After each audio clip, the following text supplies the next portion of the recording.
Hi guys, welcome to today's video. Welcome or welcome back. I am Savannah and today we're going to be doing 26 books for 2026.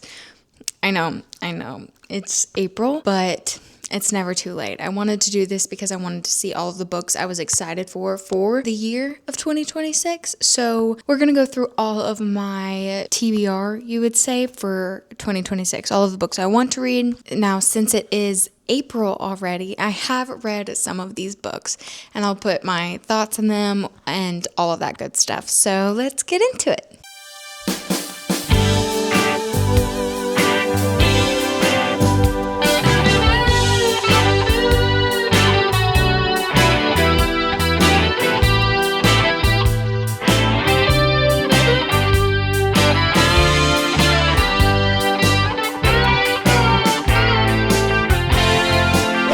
So let's go through the books that are on my physical TBR. I've already had them.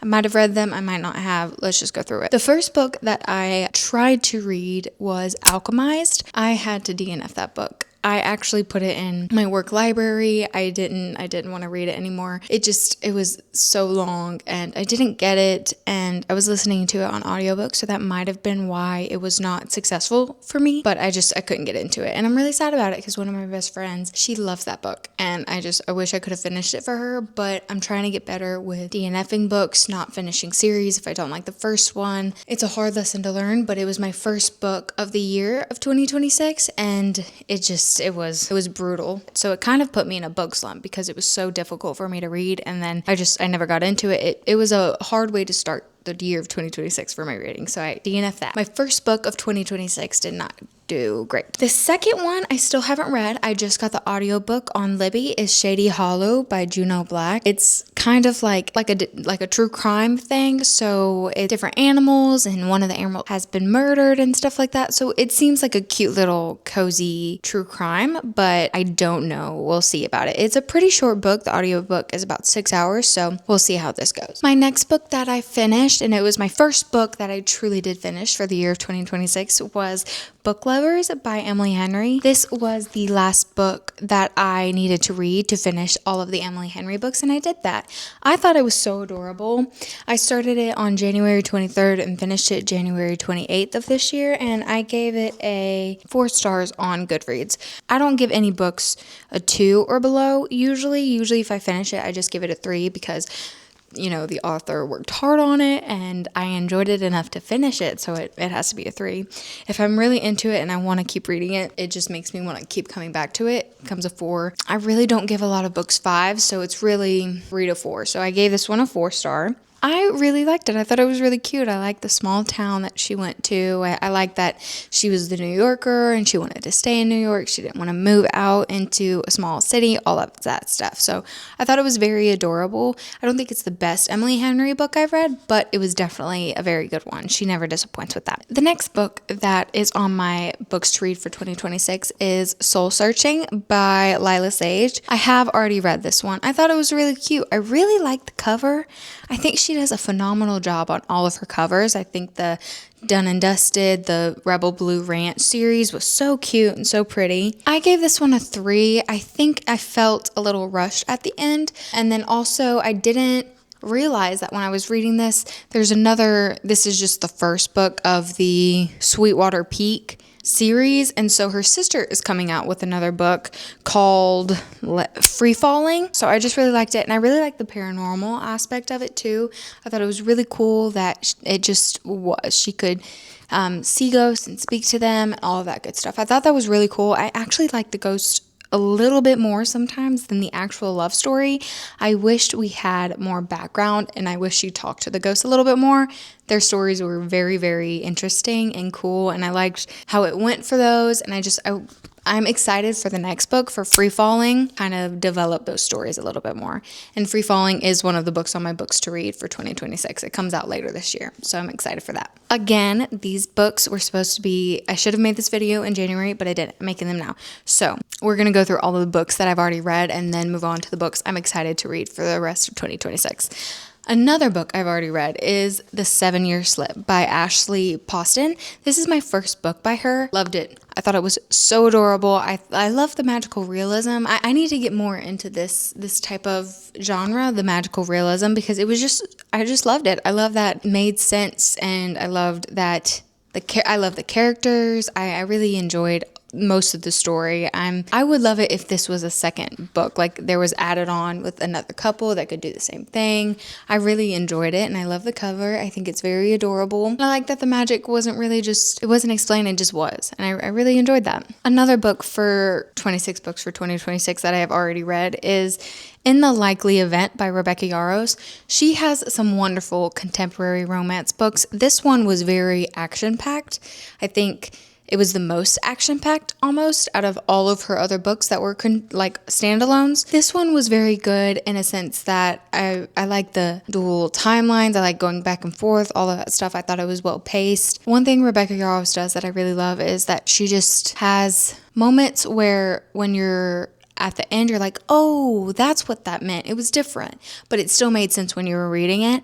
And I can't say any more before spoiling it for you, but I really like Rebecca Yarros and her standalones. I'm excited for that. Another book on my 26 books is Great Impressions Things. This is also Rebecca Yarros. I have no idea what it's about. I don't even care. No, it's a standalone. I really like to finish. If I really like an author, I really like to finish all of their work. So eventually I want to get to a place where I can read all of Rebecca's work, and I'm probably going to read more of hers, but that's the one that I want to prioritize. The next book that I wanted to put on this list is The Nightingale by Kristen Hanna. I've never read any of Kristen Hanna's books. This was the first one that I ever read. I wanted to read it and put it on this list this year because it's coming out into a movie. So Dakota Fanning and Elle Fanning, they're going to be the sisters from this book. So there's one sister named Isabel and one sister named Vienne, and it's how two different women did different things in World War II and how they coped and what they had to deal with and all of that stuff. I will say that at the beginning, I was like, oh, this is setting, this is sad. And then halfway through the book, I was listening to the audiobook and I started bawling my eyes out. And then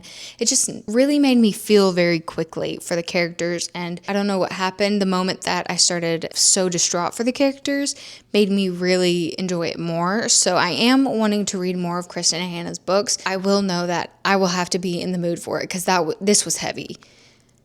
The next time I read it, I'll be in the mood. I didn't know what I was going into when I was going into a Kristen Hanna book, but I know that I need to be ready to be sad. Fun fact about The Nightingale is the first little chapter it says April 9th, 1995. And I started this book without even knowing it. I started it on April 9th. So I knew that it was meant to be for me to read it right then. So I thought that was a cute little time working itself out. That was very cool for me. If you have ever watched my book videos, you might know that I am trying to learn Spanish. And one way that's really good for me is by reading books in Spanish. I'm currently reading the Harry Potter series in Spanish. So on this list, I made this list way back in January and I'm just now making this video, but this is Harry Potter and the Prisoner of Azkaban in Spanish. I finished it. I was on a roll whenever I was making this. I was reading this. It was a little bit shorter than Harry Potter and the Goblet of Fire, but this one was very good for me, and I listened to it on audiobook most of the time. So I was listening to it while I was doing other things. So I kind of switched up my flow of when I started doing Harry Potter and the Goblet of Fire in Spanish. I started reading it, listening to the audiobook while I was physically reading it, and I make notes whenever, I don't know if you can see, but I make notes whenever I know the words. There's a lot of words I don't know, because if I did know all the words, it would just be written everywhere. So I'm trying to get better at that, so whenever I listen to it, I hear it. But this book is so much bigger, and it's very hard for me because I have to read it in like 0.6 for me to even hear what I'm doing. It's too fast for me since I'm learning a new language. So it takes like an hour to finish a chapter a day. So I haven't been doing this as much. It's still on my list. I'm hoping to finish this by the end of the year, but it's just very difficult for me. Another thing that I do do to learn Spanish is I watch YouTubers in Spanish. I really like watching YouTube in general, but I do like day in the life in Spanish, all this stuff. And I try to do 30 minutes every day. And then my husband and I try to speak Spanish. It's very hard for me. It doesn't come easy. So I'm going to try to finish this. Hopefully I finish this by the end of the year. The next book on this list is Taming Seven by Chloe Walsh. I finished it. I really like Claire and Gypsy. I think this was my favorite one in the whole series so far from what I've read. These characters don't catch a break. So I have to be in the mood again. I have to know that it's like a lot of thinking, and it's not just some cute romance. I know in one of my videos, I said I started this series and I was like, oh, it's just a cutesy little romance. It's not. I had to make a disclaimer. It is not a cutesy little romance. It's very serious. It's a lot. If you need to look up the trigger warnings, you probably should So along those lines, another book on this list is Releasing 10 from Chloe Walsh.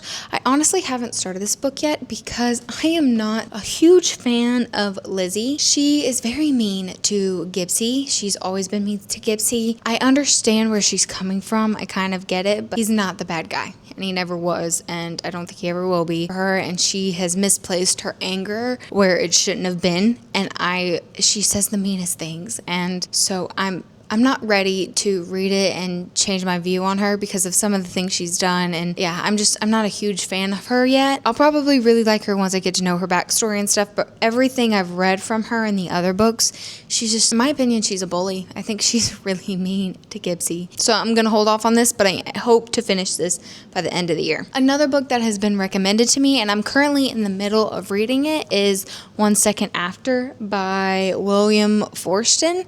It's about something called an EMP. I didn't know what this was until I started reading this, but it's about an EMP, which basically makes all of the electricity, all of our functions, all of the computers, everything stop working. So our fridges, lights, everything, just our livelihood is just changed forever. Cars don't work, and it's just about what happens in the aftermath. His daughter has diabetes, and now it talks about how he's trying to get insulin and all of those things. It's very serious, real stuff. What's even scarier is that this is a real thing. I didn't know about it, and then once I heard about it, I started asking questions, and it kind of freaked me out that this could happen.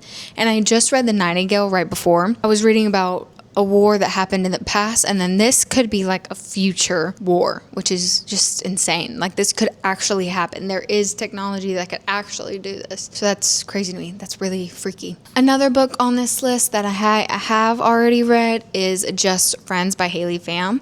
Haley Pham is a YouTuber that I love to watch. I've been watching her for a couple years now, and she wrote Just Friends. This is her debut novel. It is about a cute little town in California. They were friends to lovers, but then there was a miscommunication. I think this was a very solid first book. I am excited to see how she grows and her writing style grows. She really likes a lot of similes and metaphors and things like that. And so sometimes that's hard for me to read because it's so frilly, but she really likes that. And I knew going in she really liked that. So I knew that was her writing style and that's what she loves. So I'm going to continue to read her next books. I really adored this, and I think the cover's cute, and I'm excited about what is next for her. The next book on my 2026 books for this year is Fever Dream by Elsie Silver. It's not out yet, but it is coming out this year.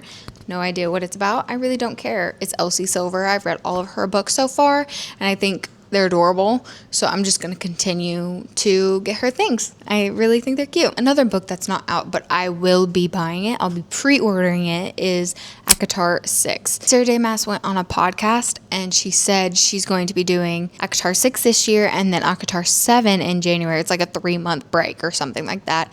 I am so excited for those books. I read all of her books too. Alex and I are currently reading Throne of Glass together. We're listening to it on audiobook so he can understand why I love these books so much. I'm very excited for that, and I will be pre-ordering that and then reading it that day. Another book is Remarkably Bright Creatures. That actually, I think, has been turned into a Netflix movie or something like that, but my mom really loves this book, and I think I want to try to read it just because I think it's in the point of view of an octopus, and I've never read that before, so I'm excited about that. Another book that has been mentioned to me and I've just been told to read it by my stepmom is The Correspondence.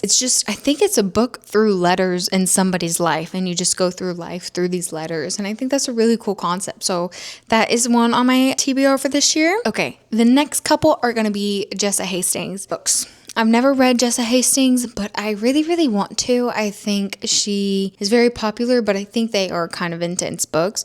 So I want to read The Conditions of the Will, Time of Your Life, Never, and Magnolia Parks. Those are 4 books that I want to read this year from her. I think she does a great job for her covers. I've heard really great things about them. I've never heard anything about her books that people are not a fan of. So I really want to read those. The next 2 are Say You'll Remember Me and The Night We Met by Abby Jimenez. I've read a couple books from her. They're really cute romances, and I actually think I want to read them while I'm on vacation next month, so I might do that. The last book I want to read in my 26 books of 2026 is The Most Wonderful Crime of the Year. I think this has the cutest cover, and I think it's adorable being in Christmas time, and I really want to read it during that time. So that is a themed book. So that is one thing that's hard because I wanted to read it last year and I just couldn't find it. So this year I'm going to read it, but it's during Christmas time. So I really want to do it then, but that is something that I want to read. So that might be one of my last books I read in 2026, but it is on the list. Okay, so I know that this video is super late. I should have done it in January. I just want to do it because I kind of want to time capsule all of the books that I want to prioritize. If I don't get to it, no worries, but it's cool to have it here and just to kind of just timestamp all the books that I'm interested in right now. And I've already finished some of them, so I think I've done good. But yeah, so that is this week's video. Thank you guys so much for watching, and I'll see you next time. I'll see you when I see you. Bye.